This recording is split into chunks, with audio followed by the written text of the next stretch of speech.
एक बार एक किसान परमात्मा से बड़ा नाराज हो गया।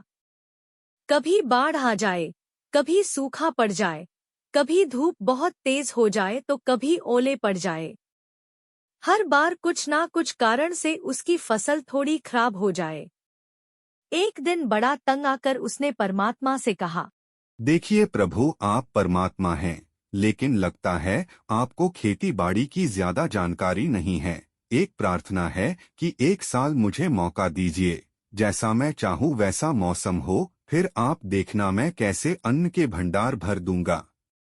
परमात्मा मुस्कुराए और कहा, ठीक है, जैसा तुम कहोगे वैसा ही मौसम दूंगा, मैं दखल नहीं करूंगा। किसान ने गेहूं की फसल बोई। जब धूप चाही तब धूप मिली, जब पानी तब पानी। तेज धूप, ओले, बाढ़, आंधी तो उसने आने ही नहीं दी।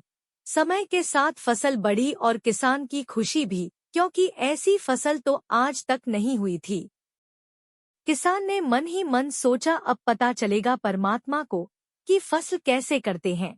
बेकार ही इतने बरस हम किसानों को परेशान करते रहे। फसल काटने का समय भी आया। किसान बड़े गर्व से फसल काटने गया, लेकिन जैसे ही फसल काटने लगा एकदम से छाती पर हाथ रखकर बैठ गया। गेहूं की एक भी बाली के अंदर गेहूं नहीं था, सारी बालियां अंदर से खाली थी। बड़ा दुखी होकर उसने परमात्मा से कहा, प्रभु ये क्या हुआ? तब परमात्मा बोले, ये तो होना ही था, तुमने पौधों को संघर्ष का जरा सा भी मौका नहीं दिया। ना तेज धूप में उनको तपने दिया, ना आंधी ओलों से जूझने दिया, उनको किसी प्रकार की चुनौती का एहसास जरा भी नहीं होने दिया। इसीलिए सब पौधे खोखले रह गए। जब आंधी आती है, तेज बारिश होती है, ओले गिरते हैं, तब पौधा अपने बल से ही खड़ा रहता है। वो अपना अस्तित्व बचाने का संघर्ष करता है, और इस संघर्ष से जो बल पैदा होता है वो ही उसे शक्ति देता है, ऊर्जा देता है, उसकी जीवटता को उभारता है।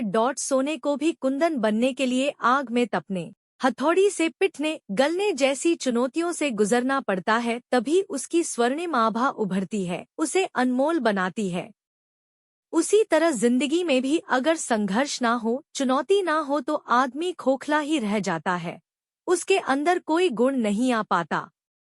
ये चुनौतियां ही हैं जो आदमी रूपी तलवार को धार देती हैं, उसे सशक्त और प्रखर बनाती हैं। अगर प्रतिभाशाली बनना है तो चुनौतियां तो स्वीकार करनी ही पड़ेंगी, अन्यथा हम खोखले ही रह जाएंगे। अगर जिंदगी में प्रखर बनना है, प्रतिभाशाली बनना है, तो संघर्ष और चुनौतियों का सामना तो करना ही पड़ेगा।